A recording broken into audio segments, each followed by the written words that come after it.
नमस्कार मित्रांनो, भावी शिक्षक आणि शिक्षकांनो, टिप्स फॉर टीईटी मध्ये मी अक्षय विरकर तुम्हा सर्वांचं स्वागत करतो।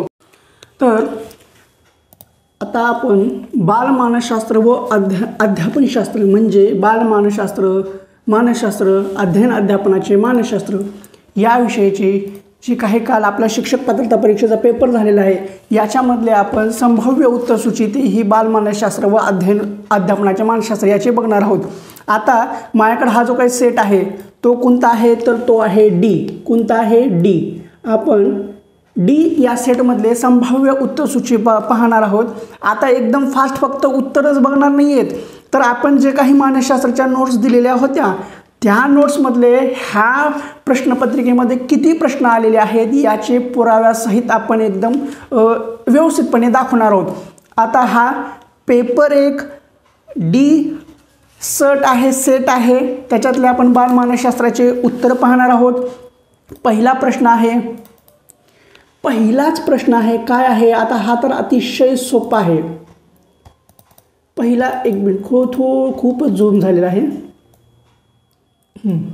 थोडंसं व्यवस्थित आणखीन थोडंसं झूम करतो म्हणजे तुम्हाला सोपं दिसेल। हां ठीक आहे।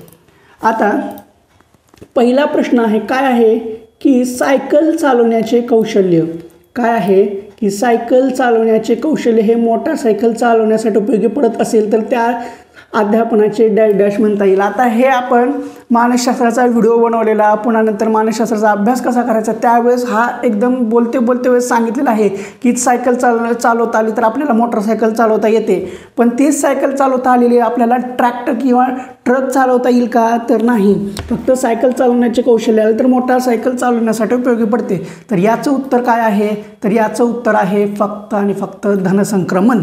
आता हा प्रश्न आपल्या नोट्समध्ये आलेला दाखवतो मी तुम्हाला। चला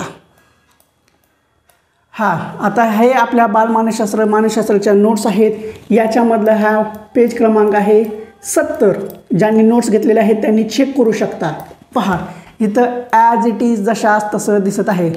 सायकलवर तोल सांभाळता आला की स्कूटर किंवा मोटारसायकल चालवण्यास त्याचा उपयोग होतो। हे काय आहे धनसंक्रमणाचं उदाहरण आहे। आलं का लक्षात। जशास तसं एकदम व्यवस्थित तुम्हाला एकदम बरोबर दाखवलेलं आहे। चला आता आपण पुढल्या उदाहरणाकडे जाऊ, म्हणजे पुढला जो काही प्रश्न आहे त्याच्याकडे जाऊ। दुसरा आहे शारीरिक प्रतिक्रियांचे व्यवस्थापन करण्यासाठी खालीलपैकी कोणत्या तंत्राचा वापर केला जात नाही। आता इथून थोडंसं लक्षात द्या, इथं काय केलेलं आहे जात नाही असा प्रश्न विचारलेला आहे। मी नोट्समध्ये आणि बऱ्याच वेळा सांगितलं आहे की मानसशास्त्राचे प्रश्न विचारताना त्याचा अभ्यास करताना जिथं आहे नाही, आहेला नाही केलं जातं, नाहीला आहे केलं जातं, प्रश्नपत्रिका पाहत असताना सुद्धा वाचत असताना परीक्षेमध्ये तिथं लक्ष देत जावं। इथं काय दिले शारीरिक प्रतिक्रियांचे व्यवस्थापन करण्यासाठी खालीलपैकी कोणत्या तंत्राचा वापर केला जात नाही असं दिलेलं आहे। आता हे जे काही आपले तंत्रे आहेत हे तंत्रे कधी वापर करतात तर ज्यावेळेस आपल्याला ताण येतो त्या ताणतणावांचं नियंत्रण करण्यासाठी हे वेगवेगळे तंत्र निर्माण केलेले आहेत। कुठले तंत्र आहे जैव प्रतिभरण आहे, शीतलीकरण आहे आणि व्यायाम आहे। पण आता इथं काय दिलेलं आहे प्रश्नामध्ये आपल्याला काय दिलेलं होतं तर प्रश्नामध्ये होतं की शारीरिक प्रतिक्रियांचे व्यवस्थापन करण्यासाठी खालीलपैकी कोणत्या तंत्राचा वापर केला जात नाही असं केलेलं आहे। तर याचं उत्तर आहे व्यसनांच्या आहारी जाणे। आता ही तर तंत्रे कुठले आहेत ते हे पाहिले। आता हा प्रश्न आपल्या नोट्समधून कुठल्या ह्याच्यात आला होता तो दाखवतो। आता हा नोट्समधले आपले शिक्षक अभियोग्यता व बुद्धिमत्ता चाचणीच्या त्याच्या नोट्स काढलेल्या होत्या, त्याच्यामध्ये तुम्हाला हा प्रश्न पाहायला भेटून जाईल। आता ताणतणाव व्यवस्थापन असा एक चॅप्टर आहे, त्याच्यामध्ये ताण व्यवस्थापन तंत्रे असं आहे। हे पहा जेवण, मद्यपान आणि धूम्रपान ह्याच्या पुढे हे आलेलं आहे। हाच ज्या व्यक्ती अति खातात, मद्याचे सेवन करतात किंवा अंमली पदार्थांचे सेवन करतात किंवा धूम्रपान करतात त्यांना ताण जास्त असतो। म्हणजे हे व्यसन वगैरे करणारे का करतात त्यांना ताण असतो, पण हे ताणांचे नियंत्रण करण्याचं आहे का नाही। प्रश्न काय होता थोडासा समजून घेणं गरजेचं होतं। ह्या प्रश्नपत्रिकेमध्ये प्रश्न समजून घेतले तर व्यवस्थित सोडवायला पैकीच्या पैकी मार्क्स पडले असते सर्वांना। काय होता प्रश्न? शारीरिक प्रतिक्रियांचे व्यवस्थापन करण्यासाठी खालीलपैकी कोणत्या तंत्राचा वापर केला जात नाही? तर व्यसनांच्या आहारी. आता त्याच्या पुढला प्रश्न आहे काय आहे? तर प्रत्येक व्यक्ती मेंदूच्या 2 अर्धगोलांपैकी कोणत्या तरी एका अर्धगोलाचा जास्त वेळा, प्रश्नामध्ये काय दिलं इथं जास्त वेळा दिलेला आहे, हा लक्षात ठेवायला पाहिजे होतं. जास्त वेळा वापर करतो ज्या व्यक्तींमध्ये मेंदूचा उजवा भाग अधिक कार्यप्रवण असतो ती व्यक्ती खालीलपैकी कोणती गोष्ट अधिक सुलभपणे करते? तर इथं करते आहे. मग ह्याचं उत्तर सरळ सरळ आहे भावनात्मक कार्य करणे. ज्यावेळेस भावनात्मक कार्य करतो त्यावेळेस ती एका अर्धगोलाचा जास्त वापर करते असा त्याचा साधा सरळ आहे. चला पुढं. Carl Rogers. आता ह्या कार्ल रॉजर्ससुद्धा आपल्या नोट्समध्ये आहेत, पण प्रथमदर्शी मला जेवढे पटकन लक्षात येतील, जेवढं सोपं पडेल तेवढं मी पटपट नोंद करून हा व्हिडिओ बनवलेला आहे. सध्या मी लग्नाच्या कामामध्ये व्यस्त आहे, पण आपल्या मानसशास्त्राच्या नोट्सपैकी जवळजवळ 25 प्रश्न नोट्समधले ॲज इट इज आलेले आहेत. जेवढे मला प्रथमदर्शी दिसलेले आहेत ते मी पुराव्यासहित तुम्हाला दाखवत आहे. आता हा कार्ल रॉजर्सचा सुद्धा प्रश्न आपल्या नोट्समध्ये आहे, पण तो कोणत्या पानावर आहे एकदम मला पटकन एक्झॅक्टली लक्षात आलेलं नाही आहे, त्यामुळे तो इथं पेज क्रमांक दिलेला नाही आहे. पण ज्यांनी नोट्स वाचले त्यांना लक्षात येईल. 64वा प्रश्न आहे कार्ल रॉजर्सचा.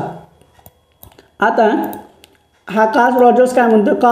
कार्ल रॉजर्स या मानसशास्त्राने विद्यार्थ्यांचे अध्ययन चांगले होण्यासाठी खालीलपैकी कोणत्या गोष्टीकडे लक्ष देणे आवश्यक आहे असे अनुभवजन्य अध्ययनविषयक उपपत्तीमध्ये मांडले आहे? सकारात्मक आहे.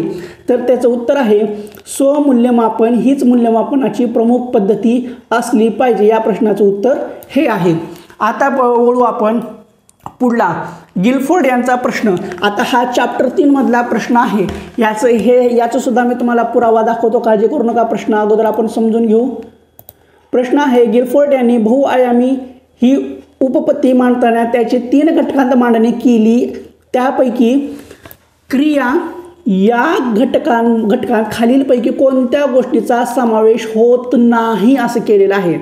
आता साधा सरळ प्रश्न आहे. गिलफोर्ड यांनी बहुआयामी जी उत्पत्ती मांडली त्याच्यामध्ये त्यांनी 3 घटक मांडले होते, पण यांनी देताना 4 घटक दिलेले आहेत. आता ह्याच्यापैकी आपल्याला कुठला घटक नाही आहे तो यायचा. याचं उत्तर काय आहे? तर सांकेतिक संकेतांचा बोध होतो. आता तुम्हाला याचं मी उत्तर दाखवतो, आपल्या पुराव्यासहित दाखवतो. पेज नंबर 64 आहे आपल्या नोट्समध्ये.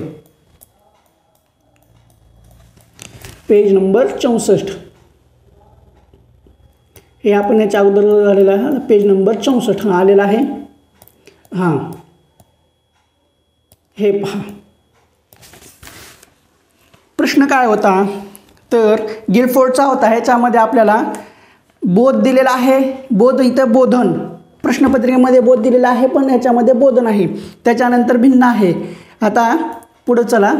याच्यामध्ये दिलं नाही ते दुसऱ्या पेज राहिलेलं आहे. त्याच्यानंतर आहे स्मरण आलीमुळे. आता ज्यांनी नोट्स घेतलेले आहेत त्यांनी पेज नंबर 65सुद्धा बघा. 65वर तुम्हाला ह्याच्या पुढले 2 ऑप्शन भेटून जातील, मूल्यमापन आणि स्मरण. तर उत्तर आहे याचं काय आहे माहिती आहे का? सांकेतिक आहे उत्तर. म्हणजे ते सांकेतिक ह्याच्यामध्ये बसत नाही आहे, त्याचं उत्तर सांकेतिक असं आहे. नोट्समध्ये ॲज इट इज प्रश्न होता, ॲज इट इज आपल्याला विचारला गेलेला आहे. त्यामुळं नोट्स खूप महत्त्वाच्या आहेत. चला आता आपण पुढला जाऊ. प्राथमिक इयत्तेमध्ये कोणत्या अध्यापनाच्या सूत्रात आधी वस्तू ह्याच्या अगोदरच्या प्रश्नाचं उत्तर काय होतं? तर सांकेतिक. ह्याच्या अगोदरच्या प्रश्नाचं उत्तर होतं सांकेतिक संकेतांचा बोध होतो. ह्या गोष्टीचा समावेश गिलफोर्ड यांच्या बहुआयामी उपपत्ती आहे ते मांडताना त्याच्यामध्ये ते नव्हतं. आता 66चा प्रश्न आहे प्राथमिक इयत्तेमध्ये कोणत्या अध्यापन सूत्रात आधी वस्तू व नंतर वर्णन हा क्रम योग्य ठरतो? तर तो आहे मूर्ताकडून अमूर्ताकडे. म्हणजे ज्या गोष्टीचं लहान लेकरांना ज्ञान आहे ते ज्ञान घेऊन त्यांना त्या गोष्टीबद्दल जी माहीत नाही त्या गोष्टीबद्दल त्यांना माहिती करून देणं असा त्याचा अर्थ आहे. चला पुढे जाऊ आपण. पुढं काय आहे? अब्राहम कल्पान यांच्या मते व्यवहार आणि तथ्य यांच्या तुलनेत सांकेतिक रचना म्हणजे काय? तर ते आहे उपपत्ती. हे सुद्धा आपल्या नोट्समध्ये आहे, पण सध्या मला एक्झॅक्टली पेज नंबर कुठल्या ह्याच्यावर आहे ते सापडलं नाही आहे. घाई गडबड आहे. लग्न चालू आहे, लग्नाच्या कामामध्ये व्यस्त आहे. त्यामुळे जेवढं प्रथमदर्शी मला दिसलेलं आहे ते एकदम फास्टमध्ये मी हे करण्याचा प्रयत्न केलेला आहे. चला पुढं आता जाऊ आपण 68व्या प्रश्नावर. हे तुम्हाला पुरावे दाखवण्यासाठी मी हे तयार करून ठेवलेलं आहे. चला आता 68वा प्रश्न. आता खालीलपैकी कोणते मतिमंदत्व या शरीरातील हार्मोन्सच्या अनियमित स्रावामुळे होते, हे थोडंसं एक्स्ट्रा विचारलं गेलेलं आहे. आता कसं आहे माहिती आहे का, हे ह्याचं उत्तर आहे मंगोलिझम. आता इथं आपण एक चार्ट सुद्धा दिलेला होता आपल्या नोट्समध्ये.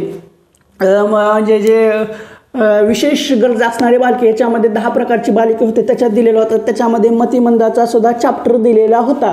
पण ह्याच्यामध्ये ह्यावेळेस त्यांनी काय केलेलं आहे की फक्त कोणत्या अनियमित स्रावामुळे होतो. आता त्या चॅप्टरमध्ये सुद्धा हे भेटून जाईल. आणि त्यातल्या त्यात आपण ग्रंथीचा एक चॅप्टर दिलेला आहे, त्या चॅप्टरमध्ये तुम्हाला याचं उत्तर भेटून जाईल. चला पुढला प्रश्न आहे 69वा. 2 परिस्थितीमध्ये प्रश्न काय आहे, 2 परिस्थितीमध्ये जर समान घटक असतील तर अध्ययन संक्रमण होते असे या डॅश शास्त्रज्ञांनी मांडले. साधं सरळ आहे की हो थॉर्नडाईक. आता तुम्हाला विश्वास बसत नसेल तर तुम्हाला दाखवतो आपल्या नोट्समधला 72 पेज क्रमांक. सरळ आहे. हां, समान घटक उत्पत्ती इथंच दिलेलं आहे. काय दिलेलं आहे, समान घटक उपपत्ती. थॉर्नडाईक या मानसशास्त्रज्ञाने आपल्या प्रयोगाच्या आधारे समान अंश उपपत्ती मांडली. त्याचा सहकारी उडवर्थ त्याने त्यात थोडा बदल केला. उडवर्थनं काय बदल केला ती आहे, पण आता समान अंश उपपत्ती किंवा समान घटक उपपत्ती एकच आहे. ती कुणाची आहे तर थॉर्नडाईकची आहे. इथं दिलेलं आहे. आता ज्यावेळेस आपल्या नवीन नोट्स अपडेट होतील त्यावेळेस इथं परीक्षेमध्ये आल्या म्हणून असं दिलं. हे ऑलरेडी TETमध्ये आलेलं होतं. ह्याच्या अगोदरच्या परीक्षेमध्ये कोणी बदल केला असं होतं, तर हे बदल कोण केलता, उडवर्थनं केलता. पण समान घटक उपपत्ती कुणाची आहे तर थॉर्नडाईकची आहे. आलं लक्षात, एकदम बरोबर लक्षात आलेलं असेल. हे झालेलं आहे, थॉर्नडाईक झालेला आहे. त्याच्यानंतरचा प्रश्न आहे, कोणतीही गोष्ट जाणून घेण्यासाठी मनाने केलेली धडपड म्हणजे काय तर अवधान. आता हे सुद्धा आपल्या नोट्समध्ये आलेलं आहे. चॅप्टर क्रमांक 3 पेज नंबर 53. चला आता तुम्हाला दाखवतो चॅप्टर नंबर 3. हे चॅप्टर नंबर 3 हे पेज नंबर 53 दिसला का, ह्या पेज नंबर 53. आता हा कुठला आहे, पेज नंबर 53. Page number 53. आता तुम्हाला इथंच दिसत आहे, काय दिसत असेल, सरळ दिले शास्त्रज्ञाच्या नावासहित दिलेलं आहे. मी काय दिलेलं आहे, टिशनर यांनी कोणतीही गोष्ट जाणून घेण्यासाठी मनाने केलेली धडपड म्हणजे अवधान होय असे म्हटलेले आहे. आता हा प्रश्न अगोदर सुद्धा परीक्षेला आहे. कोणी म्हटलं होतं तर टिशनर म्हटलं होतं. पण ह्यावेळेस काय केलेलं आहे, ह्यावेळेस फक्त एवढंच दिलेलं आहे. काय दिलेलं आहे की कोणतीही गोष्ट जाणून घेण्यासाठी मनाने केलेली धडपड म्हणजे काय तर अवधान हे आहे. साधं सरळ आहे, समजलं उत्तर. चला आपण पुढे जाऊ.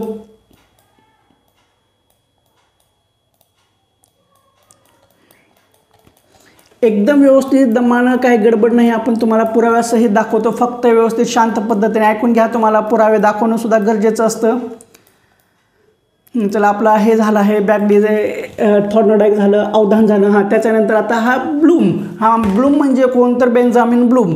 तर हे काय म्हणतात, ब्लूमच्या वर्गीकरण टेक्सोनॉमी शास्त्राच्या मते मूल्यमापनाच्या त्रिकोणाच्या शिरोबिंदूला डॅश हा घटक असतो. काय साधं सरळ आहे ते आपलं. ज्यावेळेस काय आहे तर उद्दिष्ट, साधं सरळ आहे याचं उत्तर उद्दिष्ट. आता हे उद्दिष्ट का कसं तर मी तुम्हाला दाखवतो एकदम व्यवस्थित, काळजी करू नका. आता हा चॅप्टर क्रमांक 2 आहे. याचा पेज क्रमांक आहे 29. तुम्हाला मी पुराव्यासहित दाखवतो, पुराव्यासहित. आता हे कसं आहे माहिती आहे का, हे जर बेंजामिन ब्लू आहे हे थोडंसं व्यवस्थितपणे समजून घेणं गरजेचं होतं. त्यानंतरच हे तुम्हाला समजलं असतं. आपला एक प्रश्न सुटल्यासारखा वाटतोय का? नाही, बरोबर आहे.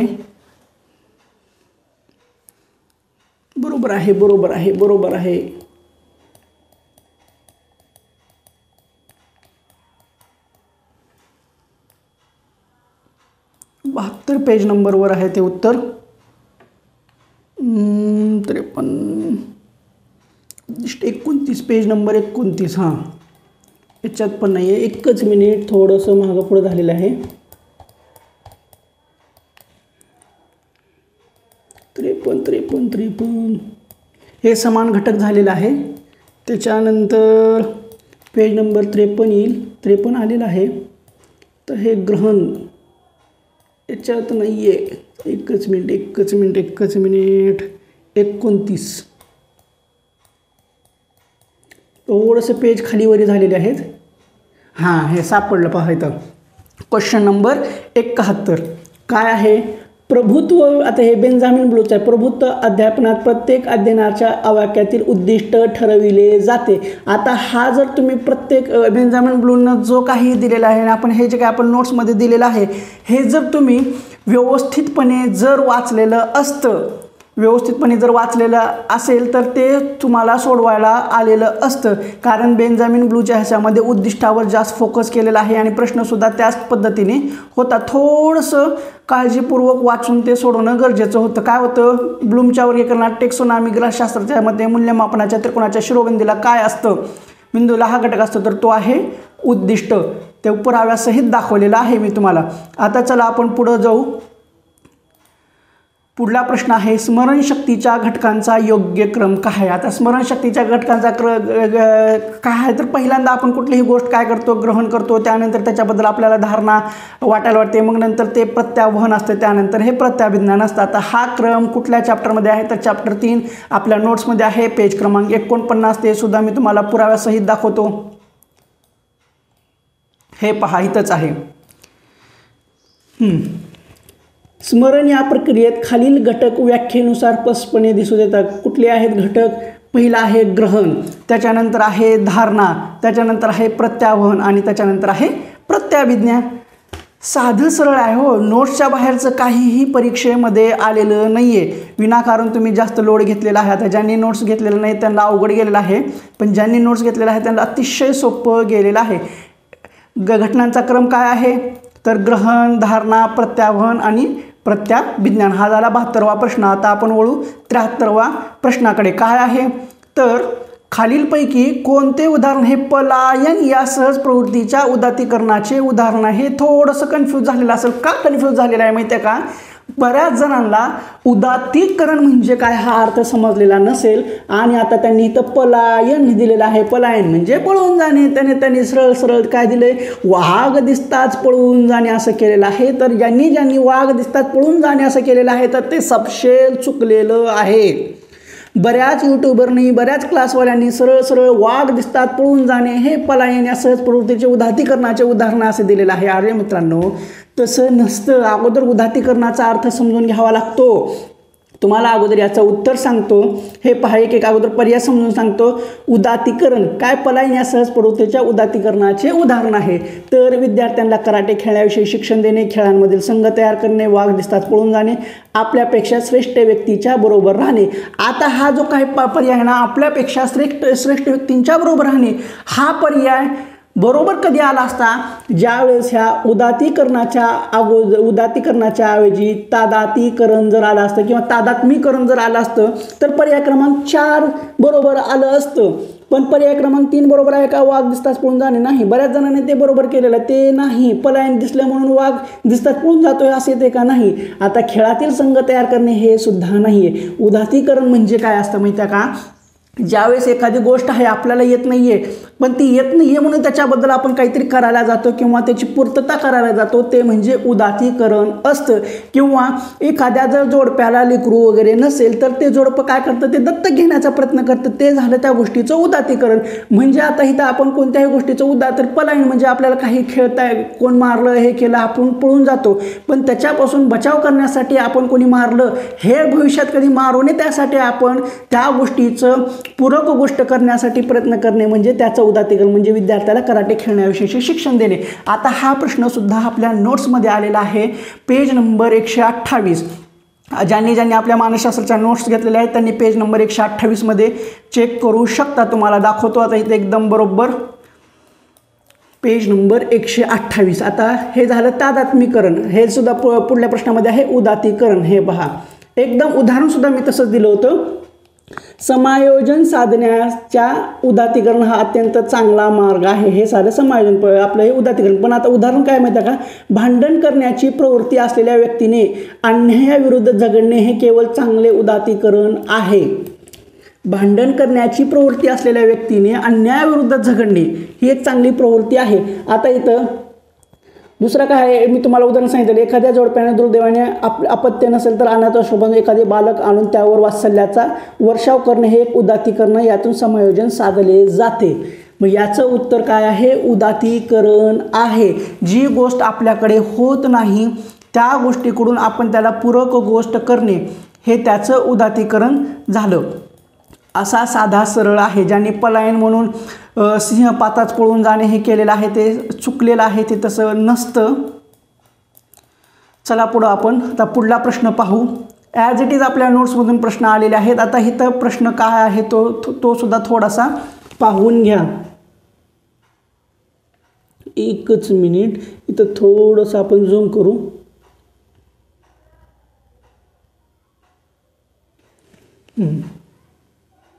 झालेला आहे व्यवस्थितपणे झूम. प्रश्न काय आहे की मेरिल यांनी मांडलेल्या ज्ञानरचनावादाचे खालीलपैकी कोणते गृहीतक अयोग्य आहे? अयोग्य आहे, योग्य आहे वेगळं, अयोग्य आहे प्रश्न असा आहे. दोन प्रश्न आहेचे विचारले, दोन प्रश्न नाहीचे विचारले, त्यामुळे सगळ्यांना हे गोंधळून गेलेलं आहे. याचं साधं सरळ होतं, अध्ययनातून लावलेल्या अर्थाबाबत चर्चा घडून दृष्टिकोनाची देवाणघेवाण होते, मात्र स्वतःची आंतरिक भूमिका स्थिर राहते. हे चुकीचं आहे. स्वतःची आंतरिक भूमिका स्थिर राहत नाही.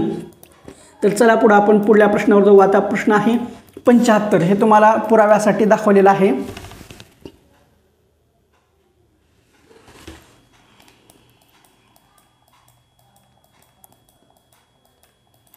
चला पटपट आपल्याला हा लगेच व्हिडिओ संपवायचा आहे. आला आता 75 प्रश्न क्रमांक 75वा. प्रश्न क्रमांक 75वा काय म्हणतोय की खालीलपैकी कोणत्या विधानामध्ये अध्यापन पद्धती व अध्यापन कार्यामध्ये यांतील फरक दिसून येत नाही? इथं सुद्धा येत नाही असं केलेलं आहे. तर याचं साधं सरळ उत्तर आहे 4 नंबर ऑप्शन. कार्यनीती ही स्थूल उपायांचा अंगीकार करते तर पद्धती ही सूक्ष्म उपगमांचा स्वीकार करते. हे उत्तर बरोबर असेल. आता ज्यांनी हे केलेलं आहे त्यांचं बरोबर आलेलं आहे. त्यानंतर आहे 76वा प्रश्न. 76वा प्रश्न काय म्हणतो, खालीलपैकी कोणत्या आंतरक्रियांचा समावेश सांस्कृतिक आंतरक्रियांमध्ये होत नाही? तर होत नाही केले. आता साधे सरळ आहे. उपयोजनात्मक प्रश्न होता, एखादा दुसरा उपयोजनात्मक प्रश्न असतो, दरवर्षी येतो. काय दिलेला आहे, सामाजिक आंतरक्रियांमध्ये कोणत्या आंतरक्रियांचा समावेश सामाजिक आंतरक्रियांमध्ये होत नाही आहे? तर भारताचे नागरिक म्हणून राष्ट्रीय सण साजरा करणं हे तर सामाजिक आंतरक्रियात्मक हे आहे. त्याच्यात तर होतो नाताळ, ईद हे आपले सांस्कृतिक सण आहेत. आपण हे कसं आहे, इतिहासाचा भाग असल्यासारखं आहे पण जनरल आहे. नाताळ, ईद हे आपण सामाजिक सांस्कृतिक हे आहेत, ते आंतरक्रियात्मक आहेत, सण आहेत, त्याच्यामध्ये उत्साहाने भाग घेतो. इथं कोणत्या ह्याच्यामध्ये उत्साहाने भाग घेत नाही असा दिलेला आहे. पुन्हा आषाढी एकादशीला पंढरपूरला पायी चालत जाणे, तिथं वारी जाते, लाखो भाविक तिथे जातात, त्यामुळे ते पण सामाजिक आंतरक्रियात्मक क्रिया आहे. त्याच्यानंतर आहे समाजात घडणाऱ्या घटनांचे विश्लेषण वैज्ञानिक दृष्टिकोनातून करणे, हे नाही आहे. हे सामाजिक आंतरक्रियात्मक येत नाही, सामाजिक आंतरक्रियात्मक होत नाही आहे. म्हणून 76व्या प्रश्नाचं उत्तर आहे काय आहे, तर समाजात घडणाऱ्या घटनांचे विश्लेषण वैज्ञानिक दृष्टिकोनातून करतो, हे आहे उत्तर. त्याच्यानंतर आहे 77. आता हा आपण मगाशी तुम्हाला सांगितलं होतं ताणतणावाचा चॅप्टर, ह्यावेळेस नवीन विचारलेला आहे. पुढल्या वेळेस आपण नोट्सच्यामध्ये ॲड करू, कारण आपण शिक्षक अभियोग्यता व बुद्धिमत्ता चाचणीमध्ये ताणतणावाचा चॅप्टर ॲड केलेला होता, पण TETला इतके दिवस विचारला नव्हता, पहिल्यांदा विचारलेला आहे. आता आहे ताणतणावाच्या व्यवस्थापनासाठी आवश्यक वर्तन बदलामध्ये खालीलपैकी कोणते विधान अनुकूलन नाही? आता ताणतणाव आहे पण त्याच्यामध्ये सकारात्मक दृष्टिकोन ठेवायला लागतो. आता ह्याच्यामध्ये कोणते विधान, आता इथं काय केलेलं आहे, ताणतणावाचे व्यवस्थापन करायचं आपल्याला. ताणतणावाचे व्यवस्थापन करण्यासाठी माणसाला कुठल्याही सकारात्मक दृष्टिकोन ठेवावा लागतो, पण इथं काय दिलं, कोणते विधान अनुकूलन नाही असं दिलेलं आहे. समतोल आहार घेणे, तर आपल्याला जर तणावाचं व्यवस्थापन करायचं असेल तर समतोल आहार घ्यावाच लागतो. कामाचा प्राधान्यक्रम ठरवणे, तर ठरवावाच लागतो, त्याच्यानुसारच काम करावं लागतो. त्यानंतर कामाचे वेळेचे नियोजन करणे, तर करावेच लागते. पण नकारात्मक दृष्टिकोन ठेवणे, जर आपलं ताणतणावात असेल आणि प्रत्येक गोष्टी जर नकारात्मक दृष्टिकोन ठेवलेलं असेल आणि आपल्यालाच ताणतणावाचे व्यवस्थापन करायचे आहे आणि व्यवस्थापन करताना तो नकारात्मक दृष्टिकोनातून जर आपण करत असेल तर ताणाचं व्यवस्थापन व्यवस्थित होणार आहे का? तर अजिबात नाही आहे. म्हणून या प्रश्नाचं उत्तर काय यायला हवं, तर नकारात्मक दृष्टिकोन ठेवणे इतकं सोपं होतं. चला आपण पुढे जाऊ. आता हा सुद्धा चॅप्टर क्रमांक 3 मधला प्रश्न आहे. समस्येचे विश्लेषण करून ती सोडवण्याची योजना तयार करणे म्हणजे डॅश डॅश होय. तर याचं उत्तर आहे विचार प्रक्रिया. चॅप्टर क्रमांक 3 तुम्हाला आता हे ज्यांनी नोट्स घेतले ते त्यांनी पहा पेज क्रमांक 45 मध्ये जावा, तुम्हाला भेटून जाईल. हां आला पेज क्रमांक 45. तर काय आहे पेज क्रमांक 45 मध्ये, इथंच आहे उत्तर. हां दिसलं का, हे ऑलरेडी आपल्या परीक्षेमध्ये येऊन गेलेलं आहे. काय आहे, समस्येचे विश्लेषण करून ती सोडवण्याची योजना तयार करणे म्हणजे विचार प्रक्रिया होय. हे ऑलरेडी विचारलं होतं, आत्तासुद्धा विचारलेलं आहे, आपल्या नोट्समध्ये सुद्धा आहे. चला पुढं आपण जाऊ. नोट्सच्या बाहेर मग परीक्षेमध्ये काहीही आलेलं नाही आहे. आता चला पुढं. पुढला प्रश्न आहे 79. स्वतःमधील उणिवा झाकण्यासाठी अमित सिनेमातील हिरो हिरोईनचे स्वतःबरोबरचे काढलेले फोटो सर्वांना दाखवतो व ते मला नेहमी फोन करून त्यांच्या घरी बोलवतात असे सांगतो. हे कोणत्या संरक्षण यंत्राचे आहे? तर हे साधं सरळ आहे हो, तादात्म्यीकरण. मग आपल्याला उदात्तीकरण चालतं, हे तादात्म्यीकरण आहे. आता हे याचे बरेचसे उदाहरण आहेत. आता जे कुठलेही गल्लीतले कार्यकर्ते असतात, नेत्याजवळ जातात, नेते काही जरी म्हणले नाही तर त्यांच्या बाजूला जातात, बोलल्यासारखं करतात आणि तिकडून कोणतरी फोटो काढतात, लगेच फेसबुक इकडे तिकडे टाकतात की साहेबांसोबत चर्चा करताना साहेबाला चहाचा कप जरी द्यायला लागलो तर तिथं म्हणतात साहेबाला मी चहा पाजला, साहेबाला रुमाल द्यायला लागले, रुमाल साहेबाने सांगितलेला असेल तर लगेच म्हणतात साहेबांनी चक्क माझ्याकडून रुमाल घेतला. आता साहेब चलताना कुठंतरी अडखळत असतील आणि तेवढ्यामध्ये त्यांनी कुठल्या तरी एखाद्या व्यक्तीच्या खांद्यावर जरी हात ठेवला तर लगेकडून फोटो साहेबांना आधार देताना हे असं जे करतात ते असतात तादात्म्यीकरण. आता याच्याबद्दल आपल्या नोट्समध्ये एकदम जबरदस्त सांगितलेलं आहे. आता नोट्स क्रमांकमध्ये ज्यांनी नोट्स घेतलेले आहेत त्यांनी पेज क्रमांक 128 काढा, त्याच्यामध्ये तुम्हाला हे उदाहरण भेटून जाईल. आता तादात्म्यीकरण आणि उदात्तीकरण एकाच पेजवर आलेले आहेत. हे पहा, तादात्म्य किंवा तादात्म्यीकरण. तर सरळ आहे, आपली प्रतिष्ठा वाढवण्यासाठी आपली उणीव झोपण्यासाठी काही व्यक्ती प्रसिद्ध व्यक्तीच्या छायेत राहतात. म्हणजे याचं उदाहरण सुद्धा दिलं आहे. प्रसिद्ध नटाबरोबर किंवा नटीबरोबर किंवा मंत्र्याबरोबर दिलं का, मंत्र्याबरोबर आला का मंत्री संत्री, किंवा श्रेष्ठ कलावंतांबरोबर स्वतःचा फोटो काढून घेतात. हे तसं आहे. आलं का तुम्हाला, समजलं का? नोट्सच्या बाहेर काहीही नाही आहे. ज्यांनी नोट्स घेतल्या वाचल्या त्यांना एकदम साधा सरळ इतका सोपा पेपर गेलेला आहे की विचार करायची गोष्ट नाही आहे. चला आता 79 झालं. 79चं उत्तर काय आहे? तादात्म्यीकरण. ज्यांनी व्हिडिओसुद्धा पाहिलेले आहेत त्यांना सुद्धा मानसशास्त्र अतिशय सोपं गेलेलं असेल. आता प्रश्न आहे आसुबेल, डेव्हिड ॲसुबेल यांनी काय केलेलं आहे? डेव्हिड ॲसुबेल यांनी आशय अध्यापन विद्यार्थी अभ्यासक्रम यांसंबंधी विचार करून मांडलेल्या सिद्धांतामध्ये खालीलपैकी कोणत्या पायरीचा समावेश होत नाही असं केलेलं आहे. तर याचं काय उत्तर असेल सांगा बरं तुम्ही. याचं उत्तर आहे काय असेल? थोडंसं तुम्ही ही करा, मला सुद्धा इथं थोडंसं कन्फ्यूज आहे, पण तुम्हाला अगोदर याच्यामध्ये नोट्समध्ये घेऊन जातो. ह्याचं आपल्या नोट्स पेज क्रमांक 27, पेज क्रमांक 27, 45 झालं, 128 झालं. आता पेज क्रमांक 27 मध्ये तुम्हाला घेऊन जातो. आता हे डेव्हिड ॲसुबेल आहे. आता ह्या डेव्हिड ॲसुबेलचं जर तुम्ही सगळं अध्ययन अनुपदेश उपपत्ती आहे ही जर सगळी एकदम व्यवस्थितपणे जर तुम्ही वाचली की तुम्हाला ह्याच्या संदर्भातलं एकदम ॲक्युरेट उत्तर भेटून जातं. कुणाचं? डेव्हिड ॲसुबेलचं जे काही आलेलं आहे की कोणत्या पायरीचा समावेश होत नाही आहे. तर ह्याच्यामध्ये कसं आहे माहिती आहे का, एकदम साधं सरळ आहे. तुम्ही जर ते एकदम व्यवस्थितपणे शांतपणाने 2-3दा वाचलं तर तुम्हाला लक्षात येईल की त्याचं उत्तर हे आपल्या प्रश्नामध्येच आहे. आता काय दिलेलं आहे? ॲसुबेल यांनी आशय अध्यापन विद्यार्थी अभ्यासक्रम यांसंबंधी विचार करून मांडलेल्या सिद्धांतामध्ये खालीलपैकी कोणत्या पायरीचा समावेश होत नाही असं आहे. कोणत्या पायरीचा समावेश होत नाही? तर विद्यार्थ्यांची मानसिक पूर्वतयारीचा होतो, माहितीचे सादरीकरण करावे लागते, नवीन संकल्पनांचे अध्ययन करावे लागते. पण हे जे आहे अध्ययन उद्दिष्ट ह्या पायरीचा समावेश नाही. हा साधा सरळ आहे. याचं उत्तर हे आहे. चला पुढं आता 81 प्रश्न. लहान मोठा, आखूड लांब, जवळ दूर, आजकाल अशाने संबोध स्पष्ट होऊन प्रत्यक्ष पाहून वर्गीकरण करणे क्रम लावणे, मांडणी करणे, चित्र काढणे, रचना करणे इत्यादी बाबी जीन पियाजे यांनी मांडलेल्या खालील कोणत्या विकासामध्ये घडून येतात? तर ते आहे मूर्त क्रियाकाल अवस्था. इतकं साधं सरळ होतं. चला पुढं. हे आपल्या वाढ आणि विकास हा जो चॅप्टर आहे त्याच्यामध्ये तुम्हाला हा सापडून जाईल, जे त्याच्या मागं तुम्हाला जीन पियाजेचं सुद्धा दिलेलं आहे मी. आता पुढला प्रश्न आहे 82वा. आता आपण 82व्या प्रश्नाकडे वळू. 82 प्रश्न काय म्हणतो? 82वा प्रश्न, तर 82वा प्रश्न म्हणतो की एका वर्तुळाची त्रिज्या 7 सेंटीमीटर, एका वर्तुळाची त्रिज्या 7 सेंटीमीटर व त्या वर्तुळाचे क्षेत्रफळ किती? हा प्रश्न कोणत्या उद्दिष्टाशी निगडीत आहे? तर हा प्रश्न आहे उपयोजनाशी निगडीत. हा उपयोजनात्मक प्रश्न होता, त्यामुळे याला एवढं काही जे जास्त लोड घ्यायचं नाही. त्यानंतर आहे तिसऱ्या चॅप्टरमधलाच प्रश्न आहे डोळ्यांनी ग्रहण केलेल्या किंवा दृक संवेदनांनी ग्रहण करून त्यावर प्रक्रिया करणे, प्रतिमांचे अर्थ लावण्याचे काम मेंदूतील कोणत्या भागातील केंद्रामार्फत होते? तर ते आहे पार्श्व मस्तिष्क भाग. चॅप्टर क्रमांक 3 त्याच्यामध्ये पहा तुम्हाला हे भेटून जाईल.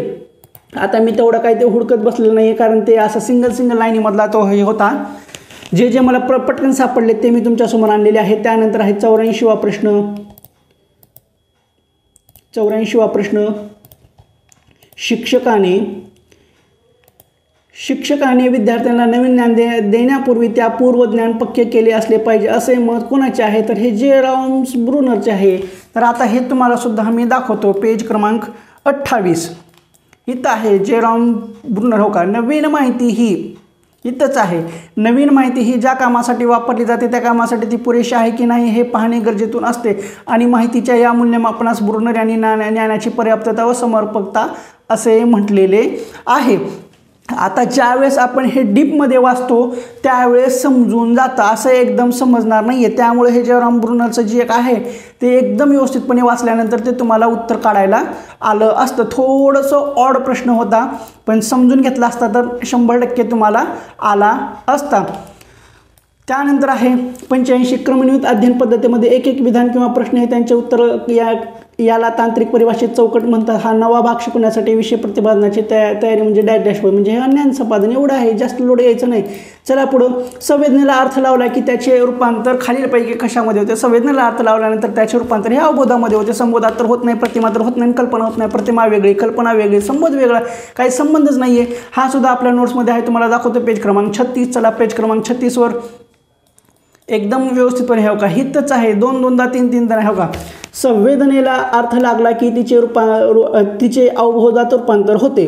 संवेदनेला अर्थ प्राप्त करून देण्याचे काम मन करते. आता हित आहे संवेदनेला अर्थ लागला की संवेदना प्लस अर्थ त्याचे रूपांतर झाले अवबोध. काय झाले? अवबोध. काय सांगतोय? नोट्सच्या बाहेर नाही आहे.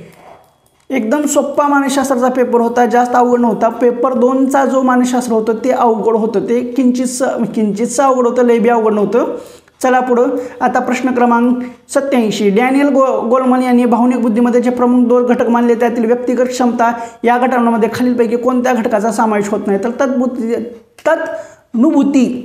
या घटकाचा समावेश होत नाही आहे. तर आता हा सुद्धा आपल्या नोट्समध्ये आहे.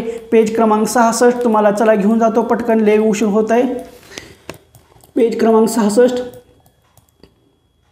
पेज क्रमांक 66 हे काय आहे? ह्याच्यातच आहे, इथं दिसतंय तुम्हाला. तुम्ही जास्त लोड घेऊ नका. चला पुढं.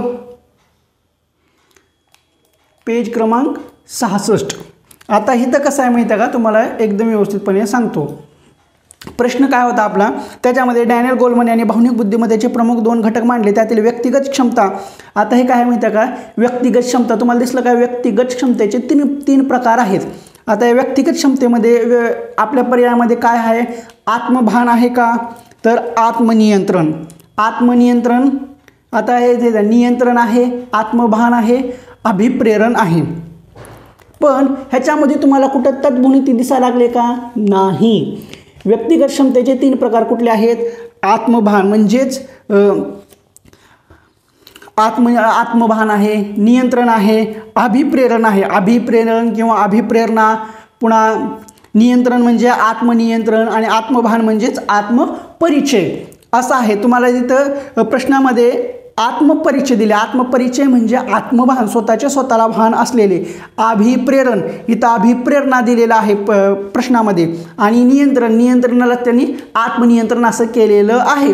त्यामुळं एकदम साधं सरळ आहे. क्वेश्चन क्रमांक आपला होता 87 सेट डी पेपर 1 2025ला. आता ज्यांचा दुसरा सेट आहे त्याच्यामध्ये क्वेश्चन क्रमांक 62 सुद्धा आहे. चला आता आपण एकदम साधं सरळ सोप्पा पेपर होता. पुढे जो राहिलेले प्रश्न एकदम पटकन क्लिअर करून टाकू.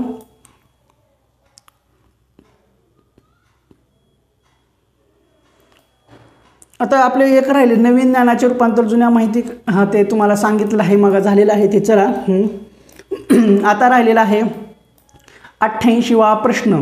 88 हे झालं ना, तुम्हाला कळालं. अभिप्रेरणा आहे, आत्मपरिचय आहे, आत्मनियंत्रण आहे, पण तद्मोनोती हा त्याचं उत्तर आहे, समावेश नाही मध्ये. पुढला आहे 88 परिकल्पना निर्मिती समस्येची उकल होण्यासाठी डॅश डॅश या प्रतिमानांचा वापर केला जातो. तर आहे पृच्छा प्रशिक्षण प्रतिमान. हे आपण एकदम शेवटी एक चॅप्टर दिलेला आहे अध्ययनाचे प्रतिमाने, त्याच्यामध्ये तुम्हाला भेटून जाईल. आता मानवी भावना हा सहज प्रवृत्तीतून निर्माण होतात असे मत कोणत्या मानसशास्त्राने व्यक्त केले आहे? तर ते आहे मॅकडुगल. आता खूप जणांनी याचं उत्तर ब्रुनर असं सुद्धा लिहिलेलं आहे, तर याचं उत्तर ब्रुनर हे नाही आहे. बऱ्याच युट्यूबरनी ब्रुनर सुद्धा सांगितलेलं आहे, तर ते ब्रुनर नाही आहे, ते उत्तर आहे मॅकडुगल. चला पुढं. आता हा मूल्यमापनाचा प्रश्न आहे. एकच कसोटी एकाच परीक्षकाने वेगळी तपासली तरी गुणांमध्ये फरक पडत नाही, किंवा एकच कसोटी अनेक परीक्षकांनी तपासून गुणांत फरक पडत नाही. या विधानातून कसोटीचा कोणता निकष साध्य होतो? तो वस्तुनिष्ठता आहे. आता खूप जणांना वाटतं की ती विश्वसनीयता आहे, तर ती विश्वसनीयता नाही. याचं उत्तर आहे फक्त आणि फक्त वस्तुनिष्ठता. काय उत्तर आहे? वस्तुनिष्ठता. तर हे होतं अशा पद्धतीचे आपले मानसशास्त्राचे 30 प्रश्न. एकदम ॲक्युरेट उत्तर देण्याचा प्रयत्न केलेला आहे. एखादा दुसरा चुकू शकतो, पण आता 30 दिले म्हणून ह्याच्यातले 20 चुकतील असं नाही. एकदम ॲक्युरेट उत्तर देण्याचा मी प्रयत्न केलेला आहे. ज्यावेळेस शासनाची उत्तरसूची येईल ते अंतिम माना. ही फक्त एक संभाव्य उत्तरसूची असल्यासारखी आहे. त्यातल्या त्यात प्रथमदर्शी मला आपल्या नोट्समध्ये एकदम फास्टमध्ये जे सापडले त्याचे मी पुरावे तुमच्यासोबत मांडलेले आहे. ह्या 30 पैकी 25 प्रश्न हे आपल्या नोट्समधले आहेत. हे पुराव्यासहित सांगितलेलं आहे, आणि फक्त 4-1 प्रश्नाचे पुरावे ह्याच्यामध्ये दिले नाही आहे, कारण ते मी आणखीन हुडकले नाही आहेत. हुडकले की ते सुद्धा सापडून जातील. आता पुढल्या व्हिडिओमध्ये आपण परिसर अभ्यासाचं जे काही उत्तरसूची आहे ते सुद्धा पाहू. तर आजच्या या व्हिडिओमध्ये आपण इथंच थांबू. व्हिडिओ कसा वाटला ते तुम्हाला सांगा. व्हिडिओ आवडला असेल तर व्हिडिओला लाईक करा, कमेंट करा, विसरायला विसरू नका. आणि ज्यांनी नोट्स घेतल्या होत्या त्यांना पेपर चांगलाच गेलेला आहे. आता ज्यांना पुढं अभ्यास करायचा आहे त्यांनी नोट्स घ्या आणि अभ्यास करा. आपल्याकडे आणखीन नोट्स भेटून जातील, कारण आता मे जूनला परत TETची परीक्षा आहे. आपण कंटिन्यू TETचा अभ्यास करत राहणार आहोत. असो, आता सगळ्यांनी आपापला स्कोअर खाली कमेंट बॉक्समध्ये कमेंट करा किती पडलेला आहे तो.